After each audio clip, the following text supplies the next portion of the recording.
ಇವತ್ತು ವಿಧಾನ ಪರಿಷತ್ಗೆ ಚುನಾವಣೆ ನಡೆಯಿತು. ಒಟ್ಟು 7 ಅಭ್ಯರ್ಥಿಗಳಿಗೆ 8 ಜನ ಇವತ್ತು ಪರಿಷತ್ ಪರೀಕ್ಷೆಗೆ ತಮ್ಮನ್ನ ತಾವು ತೊಡಗಿಸಿಕೊಂಡಿದ್ರು. ಕಾಂಗ್ರೆಸ್ನ 5ಕ್ಕೆ 5 ಅಭ್ಯರ್ಥಿಗಳು ಗೆದ್ದಿದ್ದಾರೆ. ಬಿಜೆಪಿಯ 2 ಅಭ್ಯರ್ಥಿಗಳು ಗೆದ್ದಿದ್ದಾರೆ. ಜೆಡಿಎಸ್ನ ಗೋವಿಂದರಾಜು ಹೀನಾಯವಾಗಿ ಅಲ್ಲಿ ಸೋಲನ್ನು ಒಪ್ಪಿಕೊಂಡಿದ್ದಾರೆ. ವಿಧಾನ ಪರಿಷತ್ ಚುನಾವಣೆಯಲ್ಲಿ ಕಾಂಗ್ರೆಸ್ಗೆ ಭರ್ಜರಿ ಗೆಲುವಾಗಿದೆ. 5ಕ್ಕೆ 5 ಅಭ್ಯರ್ಥಿಗಳು ಗೆದ್ದಿದ್ದಾರೆ. ಕಾಂಗ್ರೆಸ್ನ 5ನೇ ಅಭ್ಯರ್ಥಿ ವಿನಯ್ ಕಾರ್ತಿಕ್ಗೆ ಜಯ ಆಗಿದೆ. ಡಿ.ಕೆ. ಶಿವಕುಮಾರ್ ಅವರ ಕ್ಯಾಂಡಿಡೇಟ್ ಅವರು 32 ಮತಗಳನ್ನು ಪಡೆದು ವಿನಯ್ ಕಾರ್ತಿಕ್ ಜಯಗಳಿಸಿದ್ದಾರೆ. ಇನ್ನು ಜೆಡಿಎಸ್ನ ಅಭ್ಯರ್ಥಿ ಗೋವಿಂದರಾಜ್ಗೆ ಹೀನಾಯ ಸೋಲಾಗಿದೆ. ಪರಿಷತ್ ಚುನಾವಣೆಯಲ್ಲಿ ಈಗ ಕಾಂಗ್ರೆಸ್ ಗೆದ್ದು ಬಿದ್ದಿದೆ. ಒಂದು ಕಡೆ ಇದು ಕಾಂಗ್ರೆಸ್ಗೆ ಪ್ಲಸ್ ಪಾಯಿಂಟ್ ಆದರೆ ಡಿ.ಕೆ. ಶಿವಕುಮಾರ್ CM ಆದ ನಂತರ ಎದುರಿಸಿದ ಚುನಾವಣೆಯೂ ಹೌದು.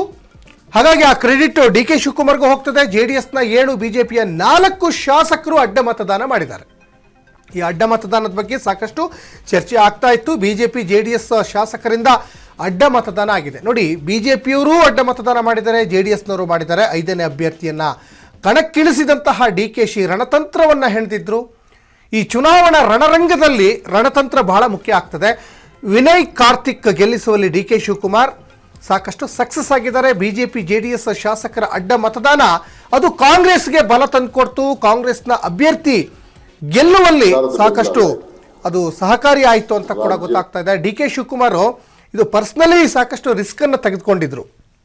ಬಿಡದಿಯ ವಂಡರ್ಲಾ ರೆಸಾರ್ಟ್ನಲ್ಲಿ ಎಲ್ಲ ತಮ್ಮ ಶಾಸಕರನ್ನು ಕೂಡ ರೆಸಾರ್ಟ್ನಲ್ಲೇ ಬಿಟ್ಟು ಅಲ್ಲಿ ಯಾವ ರೀತಿಯಾಗಿ ಮತದಾನವನ್ನು ಮಾಡಬೇಕು, ಜೊತೆಗೆ ಕಾಂಗ್ರೆಸ್ ಶಾಸಕರಿಗೆ ನೀತಿ ಪಾಠ ಕೂಡ ಮಾಡಿದ್ರು. ಚುನಾವಣೆಯಿಂದ ಯಾವ ರೀತಿಯಾಗಿ ನಾವು ಗೆಲ್ಲಬೇಕು ಅನ್ನುವಂಥದ್ದು ಕೂಡ ಅವರಿಗೆ ಒಂದಿಷ್ಟು ಮೋರಲ್ ಎಕ್ಸಾಮ್ ಥರ ಮಾಡಿದ್ರು. ಜೊತೆಗೆ ಒಂದಿಷ್ಟು ನೀತಿ ಪಾಠವನ್ನು ಮಾಡಿದ್ರು. ರೆಸಾರ್ಟ್ನಲ್ಲಿ 2 ದಿನ ಅಲ್ಲೇ ಬೀಡು ಬಿಟ್ಟು ಹೆಂಗೆ ಒಂದು ಮತದಾನ ಮಾಡಬೇಕು ಅಂತ ಅಣುಕು ಪ್ರದರ್ಶನ ಕೂಡ ಮಾಡ್ತಾ ಇದ್ರು.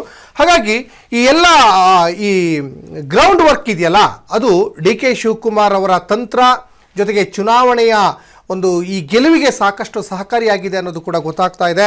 222 ವಿಧಾನಸಭೆಯ ಸಂಖ್ಯಾಬಲ ಇದೆ. 222ಕ್ಕೆ 222 ಜನನು ಕೂಡ ಮತದಾನ ಮಾಡಿದ್ದಾರೆ. ಆದರೆ ಈ ಮತದಾನದಲ್ಲಿ ಅಡ್ಡ ಮತದಾನ ಆಗಿದೆ.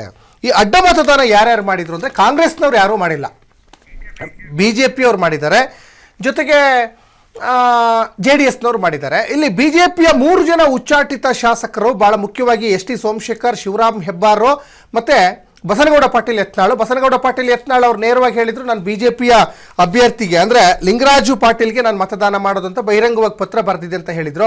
ಇನ್ನುಳಿದಂತಹ ಶಿವರಾಮ್ ಹೆಬ್ಬಾರ್ ಮತ್ತು ಎಸ್.ಟಿ. ಸೋಮಶೇಖರ್ ಅವರಿಗೆ ಅಟ್ಲೀಸ್ಟು ಚುನಾವಣೆಯ ಸಂದರ್ಭದಲ್ಲಾದರೂ ಕೂಡ ಅವರಿಗೆ ಮನವೊಲಿಸುವ ಪ್ರಯತ್ನಕ್ಕೆ ಬಿಜೆಪಿ ಮುಂದಾಗಿದ್ದರೆ ಆ ಓಟ್ಗಳು ಬಿಜೆಪಿಗೆ ಬರ್ತಾ ಇತ್ತೋ ಏನೋ ಗೊತ್ತಿಲ್ಲ. ಅವರು ಬಿಜೆಪಿಯ ಶಾಸಕರಾಗಿದ್ದರೂ ಕೂಡ ಅವರು ಕಾಂಗ್ರೆಸ್ ಕಡೆ ಒಲವನ್ನು ತೋರಿದ್ದಾರೆ. ಹಾಗಾಗಿ ಅವರೀಗ ನಮ್ಮ ಪಕ್ಷದಲ್ಲಿ ಇಲ್ಲ ಅಂತ ಆರ್ ಅಶೋಕ್ ಕೂಡ ಸ್ಟೇಟ್ಮೆಂಟನ್ನು ಕೊಡ್ತಾ ಇದ್ರು.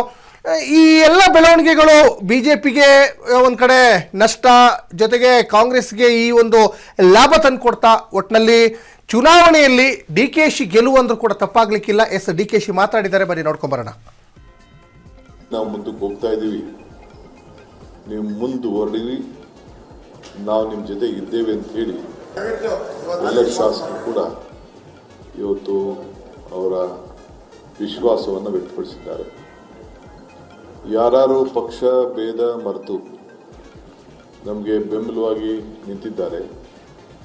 ಜೊತೆಗೆ ನಮ್ಮೆಲ್ಲ ಶಾಸಕರು ಕೂಡ ಒಗ್ಗಟ್ಟಿನಿಂದ ಈಗಾಗಲೇ ನಮ್ಮ ಸದಸ್ಯರು ಸಂಖ್ಯೆಯನ್ನು ಈಗಾಗಲೇ ನಮ್ಮ 2 ಇಂಡಿಪೆಂಡೆಂಟ್ಸು ನಮ್ಮ ಜೊತೆ ಗುರುತಿಸ್ಕೊಂಡಿದ್ರು. ಒಬ್ಬರು ನಮ್ಮ ಸಹಮತದಿಂದ ಉಳ್ಕೊಂಡಿದ್ರು, ನಮ್ಮ ಅಲಯನ್ಸ್ ಪಾರ್ಟ್ನರು, ನಮ್ಮ ರೈತ ಸಂಘದವರು. ಅದಲ್ಲದೆ ನಮ್ಮ ನಂಬರು ಏನಿತ್ತು, ಇಬ್ಬರು ಇವತ್ತಿಲ್ಲ ನಮ್ಮ ಜೊತೆ, ಆ ನಂಬರನ್ನು ಈಗಾಗಲೇ ವ್ಯಕ್ತಪಡಿಸಿದ್ದಾರೆ.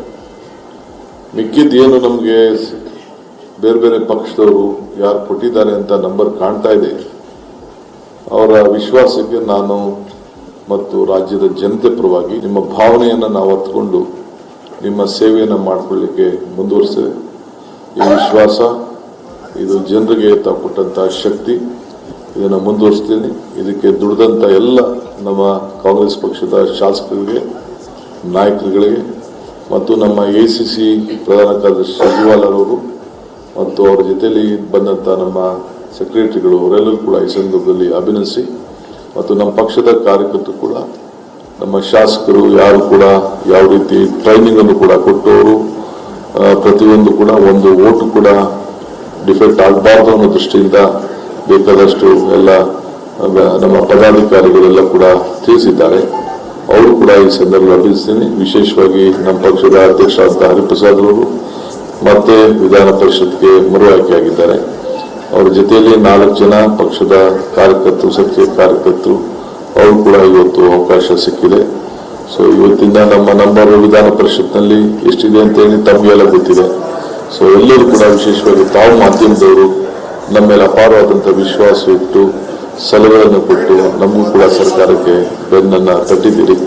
ಎಲ್ಲ ನನ್ನ ಮಾಧ್ಯಮ ಸ್ನೇಹಿತರು ಕೂಡ ಈ ಸಂದರ್ಭದಲ್ಲಿ ನಾನು ಅಭಿನಂದಿಸ್ತೇನೆ, ಶುಭಾಯಿಸ್ತೇನೆ. ತಮ್ಮ ಮಾರ್ಗದರ್ಶನದಂತೆ ಈ ಸರ್ಕಾರವನ್ನು ಮುಂದುವರಿಸಲಿಕ್ಕೆ ಪ್ರಯತ್ನ ಮಾಡ್ತೇವೆ. ಇಡೀ ನಮ್ಮ ಒಗ್ಗಟ್ಟು ರಾಜ್ಯಕ್ಕೆ, ಇದು ಪಕ್ಷಗಳಲ್ಲ, ಇಡೀ ನಮ್ಮ ರಾಜ್ಯಕ್ಕೆ ತೋರಿಸಿದಂಥ ಒಂದು ಐಕ್ಯತೆ ಅನ್ನೋದನ್ನ ನಾನು ಹೇಳಲಿಕ್ಕೆ ನಾನು ಬಯಸ್ತೇನೆ. ಎಲ್ಲರಿಗೂ ನಮಸ್ಕಾರ. ನೋಡಪ್ಪ, ನನಗೇನು ಗೊತ್ತಿಲ್ಲ, ಓಟ್ ಯಾರು ಹಾಕಿದಾರಂತ ನನಗೆ ಗೊತ್ತಿಲ್ಲ, ಗುಪ್ತ ಮತದಾನ, ನಾನು ಯಾರು ಗೊತ್ತು, ಅವ್ರ ಆತ್ಮ ವಿಶ್ವಾಸದಿಂದ ಮತ ಹಾಕಿರ್ಬೋದು. ನಾನು ಯಾರದ್ದು ಮಾತಾಡಕ್ಕೆ ಹೋಗಿಲ್ಲ, ಯಾರನ್ನು ಕೇಳಿಲ್ಲ. ನಾವು 5 ಜನ ಅರ್ಜಿ ಹಾಕಿದ್ದು, ನಮ್ಮ ನಂಬರ್ ಏನಿತ್ತು ಅಂತ ನಿಮ್ಗೆಲ್ಲ ಗೊತ್ತಿತ್ತು. ಅವರು ವೋಟ್ ಹಾಕಿದ್ದಾರೆ. 5 ಜನ ಗೆಲ್ತಾರೆ ಅನ್ನೋದು ನಮ್ಗೆ ವಿಶ್ವಾಸ ಇತ್ತು. 5 ಜನ ನಾವು ಅರ್ಜಿ ಹಾಕಿದ್ರು, ನಮ್ಮ ಪಕ್ಷ ಸೂಚಿಸಿತ್ತು, ಅವರು ಗೆದ್ದಿದ್ದಾರೆ. ಅಷ್ಟು ಗೊತ್ತು ಬಿಟ್ಟು ನನಗೆ ಏನು ಅವ್ರ ಇಂಟರ್ನಲ್ ವಿಚಾರ, ನನಗೆ ಏನೇನಿದೆಯೋ, ಯಾವ ಪಾರ್ಟಿಲಿ ಏನಿದೆಯೋ, ದಳದಲ್ಲಿ ಏನಿದೆಯೋ, ಬಿಜೆಪಿಲಿ ಏನಿದೆಯೋ, ಇನ್ನೊಂದು ಪಾರ್ಟಿಲಿ ಏನಿದೆಯೋ, ನನಗೇನು ಗೊತ್ತಿಲ್ಲ. ಅವ್ರ ಉಚ್ಚಾಟನೆ ಮಾಡಿ ಕಳಿಸ್ಬಿಟ್ಟಿದ್ದಲ್ಲ, ಅವನ್ನ ಕಳಿಸ್ಬಿಟ್ಟಿದ್ದು, ನೀವು ನಮ್ಮ ಹತ್ರ ಇರಬೇಡಿ, ಹೋಗ್ಬಿಡಿ ಅಂತ ಹೇಳಿ. ಹೋದವ್ರನ್ನ ಪಾಪ ನಾವು ಹಂಗೆ ದಾರಿ ಬಿಡಕ್ಕಾಗ್ತದ ಇಲ್ಲಿ ಅಂತೇಳಿ ನಾವು ಪಾಪ ರಸ್ತೆ ಇಲ್ಲದೆ ದಾರಿ ತೋರಿಸೋದನ್ನ ಕೆಲಸ ಮಾಡಿದ್ವಿ. And leaders of the Congress party and friends of the media. Today is a great day in the history of Karnataka. Today is a day of victory not only for all the 5 legislative council candidates of the Congress party, all 5 of whom, including our PCC president, won in the first round, but a new history has been written in favor of people of Karnataka. Before I dwell into this, I would like to point out to you that Shri B.K. Hariprasad, our Honorable PCC President, Shri Shivanna B.S., our senior leader of the Congress party, Shri Tipanna, a senior leader of the Congress party who also happens to be outgoing legislative council member, Shri P.V. Mohan, one of the most ardent, hard-working worker of the Congress party who is also AICC secretary, and Shri Vinay Karthik, treasurer of the Congress party and a worker of the Congress party. All 5 of them have emerged victorious in the first round of counting of the Legislative Council itself. If we look at the total, then Congress party has polled, and its candidates have polled 11 votes more than the calculation of 140. We have 135 Congress members. We are supported by SKP. We also have the support of 2 independents. So 135 plus 1 plus 2, 138. But Congress party has got the support of 151 legislators. That is 13 more.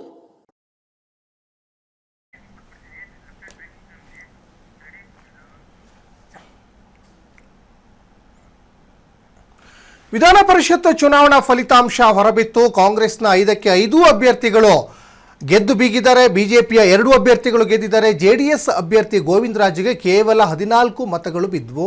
ಹಿನಾಯ ಸೋಲನ್ನು ಒಪ್ಕೊಳ್ಬೇಕಾದಂಥ ಪರಿಸ್ಥಿತಿ ಎದುರಾಯಿತು. ಕಾಂಗ್ರೆಸ್ ಅಭ್ಯರ್ಥಿ ತಿಪ್ಪಣ್ಣಪ್ಪ ಕಮಕನೂರಿಗೆ 30 ಮತಗಳು ಬಿದ್ದಿದ್ದಾವೆ. ಇನ್ನು ಕಾಂಗ್ರೆಸ್ ಅಭ್ಯರ್ಥಿ PV ಮೋಹನ್ಗೆ 29 ಮತಗಳು ಬಿದ್ದವು. ಕಾಂಗ್ರೆಸ್ನ ಈ 5 ಅಭ್ಯರ್ಥಿಗಳಲ್ಲಿ 5ಕ್ಕೆ 5 ಅಭ್ಯರ್ಥಿಗಳು ಗೆದ್ದರು. BJP ಅಭ್ಯರ್ಥಿ ರಘುಗೆ 29 ಮತಗಳು ಬಿದ್ದಿದ್ದಾವೆ, ರಘು ಕೌಟಿಲ್ಯ. ಇನ್ನು BJP ಅಭ್ಯರ್ಥಿ ಲಿಂಗರಾಜ್ ಪಾಟೀಲ್ಗೂ ಕೂಡ ಗೆಲುವು ಸಿಕ್ಕಿದೆ, 27 ಮತಗಳು ಸಿಕ್ಕಿದೆ ಅವರಿಗೆ. BJPಯವರು ಅಡ್ಡ ಮತದಾನ ಮಾಡಿದ್ರು, 2 ಅಭ್ಯರ್ಥಿಗಳು BJPಗರು ಗೆದ್ದಿದ್ದಾರೆ. ಕಾಂಗ್ರೆಸ್ನ 5ನೇ ಅಭ್ಯರ್ಥಿ ವಿನಯ್ ಕಾರ್ತಿಕ್ ಕೂಡ ಗೆದ್ದಿದ್ದಾರೆ. BJP ಅಡ್ಡ ಮತದಾನ ಮಾಡಿರೋದ್ರಿಂದ ಕಾಂಗ್ರೆಸ್ಸಿಗೆ ಇಷ್ಟು ದೊಡ್ಡ ಮಟ್ಟದ ಒಂದು ಗೆಲುವು ಸಿಕ್ಕಿದೆಯಾ ಅನ್ನುವಂಥ ಲೆಕ್ಕಾಚಾರಗಳು ರಾಜ್ಯ ರಾಜಕೀಯ ಪಡಸಾಲೆಯಲ್ಲಿ ನಡೀತಾ ಇದ್ದಾವೆ. ಒಂದು ಕಡೆ ಕಾಂಗ್ರೆಸ್ನವರು ಪಕ್ಕ ಪ್ಲ್ಯಾನನ್ನು ಮಾಡಿ ಬಿಡದಿಯ ವಂಡರ್ಲಾ ರೆಸಾರ್ಟ್ಗೆ ಎಲ್ಲ ಕಾಂಗ್ರೆಸ್ನ ಶಾಸಕರನ್ನು ಕೂಡ ಶಿಫ್ಟ್ ಮಾಡಿದರು. BJPಯವರು ದೊಡ್ಡ ರಿಸ್ಕನ್ನು ತೆಗೆದುಕೊಂಡಂತೆ ಕಾಣಿಸ್ತಾ ಇಲ್ಲ. ಬಹುಶಃ ಈ ಒಂದು ಅಡ್ಡ ಮತದಾನ ಮಾಡಲಿಕ್ಕೆ BJP ಪಾಳ್ಯದ ಆಂತರಿಕ ಕಲಹ, ಒಳಜಗಳವೇ ಮುಖ್ಯ ಕಾರಣನ ಏನೋ ಗೊತ್ತಾಗ್ತಾ ಇಲ್ಲ. ಸಾಕಷ್ಟು ಪ್ಲ್ಯಾನನ್ನು ಎಲ್ಲ ಮಾಡ್ಕೊಂಡಿದ್ರು ಕಾಂಗ್ರೆಸ್ನವರು. ಜೊತೆಗೆ JDSನವರು ಕೂಡ ರೆಸಾರ್ಟ್ ರಾಜಕೀಯ ಮಾಡಿದ್ರು. ಈ ಒಂದು ಚುನಾವಣೆಗೋಸ್ಕರ ಕುಮಾರಸ್ವಾಮಿ ಅವರು ಕೂಡ ಸಾಕಷ್ಟು ರಿಸ್ಕನ್ನು ತೆಗೆದುಕೊಂಡಿದ್ರು. ಕಾಂಗ್ರೆಸ್ನವರು ಬಿಡದಿಯ ವಂಡರ್ಲಾ ರೆಸಾರ್ಟ್ಗೆ ಶಿಫ್ಟ್ ಮಾಡಿದರೆ ಅವರ ಶಾಸಕರನ್ನ, ಇನ್ನು JDS ಶಾಸಕರನ್ನ ದೇವನಹಳ್ಳಿ ಒಂದು ರೆಸಾರ್ಟ್ಗೆ ಶಿಫ್ಟ್ ಮಾಡಲಿಕ್ಕೂ ಕೂಡ ಎಲ್ಲ ಪ್ಲ್ಯಾನನ್ನು ಮಾಡ್ಕೊಂಡಿದ್ರು. ಅವರು ಸಾಕಷ್ಟು ರಿಸ್ಕ್ ತಗೊಂಡಿದ್ರು.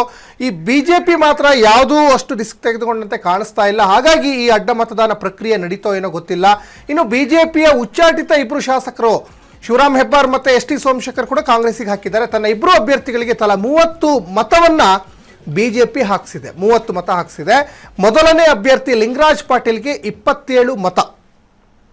ಇನ್ನು 2ನೇ ಅಭ್ಯರ್ಥಿ ರಘು ಕೌಟಿಲ್ಯ ಅವರು, ರಘು ಕೌಟಿಲ್ಯಗೆ 29 ಮತವನ್ನು ಈಗ BJP ಹಾಕಿಸಿದೆ. ಈ 2 ಜನ ಅಭ್ಯರ್ಥಿಗಳು ಕೂಡ ಈಗ ಗೆದ್ದಿದ್ದಾರೆ.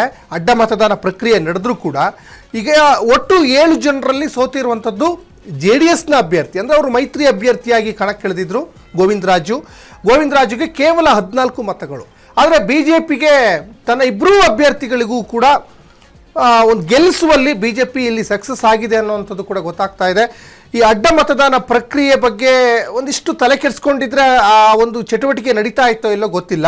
ಆದರೆ ಈ ಉಚ್ಚಾಟಿತ ಶಾಸಕರು ಏನಿದ್ದಾರಲ್ಲ, BJPಯ ಉಚ್ಚಾಟಿತ ಶಾಸಕರು ST ಸೋಮಶೇಖರ್, ಶಿವರಾಮ್ ಹೆಬ್ಬಾರ್, ಅವರು ಬಹುಶಃ BJPಗರು ಅವ್ರಿಗೆ ಹೋಗಿ ಮನವಿ ಮಾಡ್ಕೊಂಡಿದ್ರೆ, ಕೇಳ್ಕೊಂಡಿದ್ರೆ ಅವರು BJPಗೆ ಓಟ್ ಹಾಕ್ತಾ ಇದ್ರೋ ಏನೋ, ಅದರಿಂದ ಇನ್ನಷ್ಟು ಬಲ ಸಿಗ್ತಾ ಇತ್ತೋ ಏನೋ ಗೊತ್ತಿಲ್ಲ.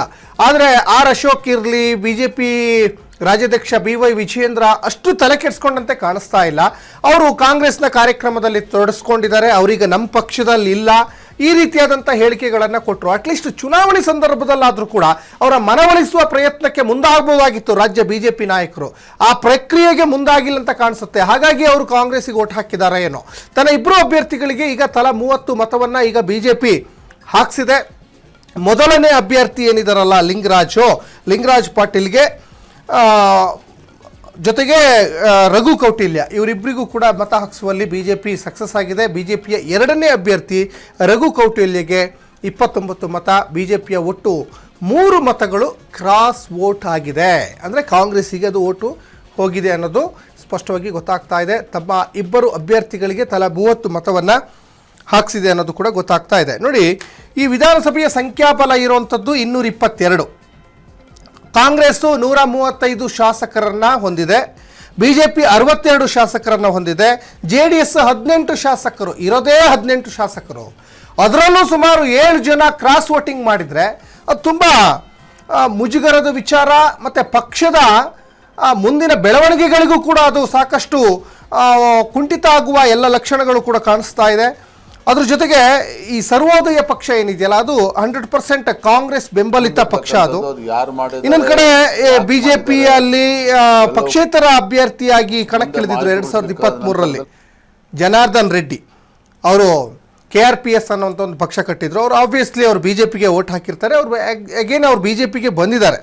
ಹಾಗಾಗಿ ಈ ಕಾಂಗ್ರೆಸ್ನ ಬಲ ಒಟ್ಟು ವಿಧಾನಸಭೆಯಲ್ಲಿ 135 ಪ್ಲಸ್ ಪಕ್ಷೇತರ 3, BJP ಉಚ್ಚಾಟಿತ ಶಾಸಕರು 2, ಅಂದರೆ ST ಸೋಮಶೇಖರ್ ಮತ್ತು ಶಿವರಾಮ್ ಹೆಬ್ಬಾರ್. ಒಟ್ಟು 140 ಶಾಸಕರ ಒಂದು ಸಂಖ್ಯಾಬಲವನ್ನು ಕಾಂಗ್ರೆಸ್ ಹೊಂದಿದೆ. ಇನ್ನು ಮೈತ್ರಿ ಬಲ, ಬಿ ಜೆ ಪಿ ಮತ್ತು ಜೆ ಡಿ ಎಸ್ನ ಮೈತ್ರಿ ಬಲ, B J P 62, J D S 18, ಮತ್ತು ಜನಾರ್ದನ್ ರೆಡ್ಡಿ ಏನಿದಾರಲ್ಲ, ಜನಾರ್ದನ್ ರೆಡ್ಡಿ ಅವರು ಸೇರಿದಂತೆ ಯತ್ನಾಳ್, ಈಗ ಉಚ್ಚಾಟಿತ ಶಾಸಕ ಯತ್ನಾಳ್ ಇದ್ದಾರಲ್ಲ ಅವ್ರದ್ದು ಸೇರಿ 2, ಒಟ್ಟು ಮೈತ್ರಿ ಬಲ 82 ಇದೆ. ಹಾಗಾಗಿ ಅದರಲ್ಲಿ ಒಂದು ಅಸಿಂಧುಗೊಳಿಸಿದ್ದಾರೆ ಅನ್ನುವಂತಹ ಮಾಹಿತಿ ಕೂಡ ಸಿಗ್ತಾ ಇದೆ. ಯಾಕಂದರೆ ಈ ಒಂದು ಚುನಾವಣಾ ಪ್ರಕ್ರಿಯೆಯಲ್ಲಿ ಒಂದಿಷ್ಟು ಸಣ್ಣ ಪುಟ್ಟ ತಪ್ಪುಗಳು ನಡೆದ್ರೆ ಅದನ್ನು ಅಸಿಂಧು ಮಾಡುವಂತಹ ಸಾಧ್ಯತೆ ಕೂಡ ಇದೆ. ಅದ್ರ ಬಗ್ಗೆನೂ ಕೂಡ ಈಗ ಚುನಾವಣಾ ಅಧಿಕಾರಿ ಸ್ಪಷ್ಟನೆಯನ್ನು ಕೊಡಬೇಕಾಗ್ತದೆ, ಯಾತಕ್ಕೋಸ್ಕರ ಅಸಿಂಧು ಮಾಡಿದ್ದಾರೆ ಅಂತ. ಒಟ್ಟು 222ರಲ್ಲಿ 221 ಮತಗಳು ಬಿದ್ದಿದ್ದಾವೆ. ಈ ಎಲ್ಲ ಬೆಳವಣಿಗೆಗಳು ಮುಂದಿನ ಚುನಾವಣೆಯ ದಿಕ್ಸೂಚಿನ, ಮುಂದಿನ ವಿಧಾನಸಭೆ ಚುನಾವಣೆಯ ಮೇಲೆ ಇದು ಪರಿಣಾಮ ಬೀಳ್ತದಾ, ಇದೇ ಥರ ಅಡ್ಡ ಮತದಾನ ಪ್ರಕ್ರಿಯೆ ಇನ್ನು ಮುಂದಿನ ಚುನಾವಣೆ ಮೇಲೆ ಏನಾದರೂ ನಡಿಬಹುದಾ ಅನ್ನುವಂಥದ್ದು ಕೂಡ ಒಂದು ಕಡೆ ಯೋಚನೆ ಮಾಡಬೇಕಾಗುತ್ತೆ. ಜೊತೆಗೆ ಬಿ ಜೆ ಪಿ ಪಕ್ಷ ಸಂಘಟನೆಯಲ್ಲಿ ಸಂಪೂರ್ಣವಾಗಿ ವಿಫಲವಾಯ್ತಾ, ಹಾಗಾದರೆ ಜೆ ಡಿ ಎಸ್ನ ಮುಂದಿನ ರಾಜಕೀಯ ಸ್ಥಿತಿಗತಿಗಳು ಏನಾಗ್ಬೋದು, ಇವೆಲ್ಲವೂ ಕೂಡ ಈ ಒಂದು ಚುನಾವಣೆಯ ಮುಂದಿನ ಚುನಾವಣೆಗೆ ಒಂದು ದಿಕ್ಸೂಚಿ ಆದರೆ ಇದರಿಂದ ಪಾಠ ಕಲಿಬೇಕಾದಂಥದ್ದು. ಜೊತೆಗೆ ಜೆ ಡಿ ಎಸ್ ಯಾವ ರೀತಿ ಪಕ್ಷ ಬಲವರ್ಧನೆಯನ್ನು ಮಾಡ್ಕೊಳ್ಬೇಕು ಅನ್ನೋಂಥದ್ದು ಕೂಡ ಇಲ್ಲಿ ಈ ಚುನಾವಣೆಯ ಫಲಿತಾಂಶ ಈಗ ಅವರಿಗೆ ಉತ್ತರ ಸಿಕ್ಕಿದೆ ಅಂತ ಕಾಣಿಸ್ತಾ ಇದೆ. ಬಿ ಜೆ ಪಿ ರಾಜ್ಯಾಧ್ಯಕ್ಷ ಬಿ ವೈ ವಿಜೇಂದ್ರ ಈ ಚುನಾವಣಾ ಫಲಿತಾಂಶದ ಬಗ್ಗೆ ಮಾತಾಡಿದ್ದಾರೆ, ಬನ್ನಿ ನೋಡ್ಕೊಂಬರೋಣ. ಭಾಜಪದ ಅಭ್ಯರ್ಥಿಗಳಾಗಿದ್ದಂಥ ರಘು ಕೌಟಿಲ್ಯರವರು ಹಾಗೂ ಲಿಂಗರಾಜ್ ಪಾಟೀಲ್ರವರು ಇಬ್ಬರೂ ಸಹ ವಿಜಯಶಾಲಿಯಾಗಿದ್ದಾರೆ. ಲಿಂಗರಾಜ್ ಪಾಟೀಲ್ ಹಾಗೂ ರಘು ಕೌಟಿಲ್ಯ ಅವರಿಗೆ ನಾನು ಈ ಸಂದರ್ಭದಲ್ಲಿ ಅಭಿನಂದನೆ ಸಲ್ಲಿಸೋಕೆ ಇಚ್ಛಪಡ್ತೇನೆ. ಏನು 3 ಮತಗಳು ಲಿಂಗರಾಜ್ ಪಾಟೀಲ್ ಅವ್ರಿಗೆ 30 ಮತಗಳನ್ನು ನಾವು ಅಲಾಟ್ ಮಾಡಿದ್ದು, ಅದರಲ್ಲಿ 3 ಮತಗಳು ಅಡ್ಡ ಮತದಾನ ಆಗಿದೆ ಅಂತಕ್ಕಂಥ ಮಾಹಿತಿ ಈಗಾಗಲೇ ಜಗಜ್ಜಾಹಿರ ಆಗಿದೆ. ಮತ್ತು ರಘು ಕೌಟಿಲ್ಯ ಅವರು ಕೊಟ್ಟಂಥ 30 ಓಟ್ಗಳಲ್ಲಿ 1 ಓಟು ಅಸಿಂಧು ಆಗಿದೆ. ಸೊ ಇಷ್ಟು ಮಾತ್ರ ನಮ್ಮ ಕಣ್ಮುಂದಿರ್ತಕ್ಕಂಥದ್ದು, ಅದು ಯಾರು ಮಾಡಿದ್ದಾರೆ, ಯಾಕೆ ಮಾಡಿದ್ದಾರೆ ಎಲ್ಲವೂ ಕೂಡ ಮುಂದೆ ಮಾಹಿತಿಗಳು ಸಿಕ್ಕಾದ ನಂತರದಲ್ಲಿ ಅದ್ರ ಬಗ್ಗೆ ಚರ್ಚೆ ಮಾಡ್ತೇವೆ. ಅದ್ರ ಬಗ್ಗೆ ಏನು ತೀರ್ಮಾನ ನಡೆದಂಥ ವಿಧಾನ ಪರಿಷತ್ ಚುನಾವಣೆಯಲ್ಲಿ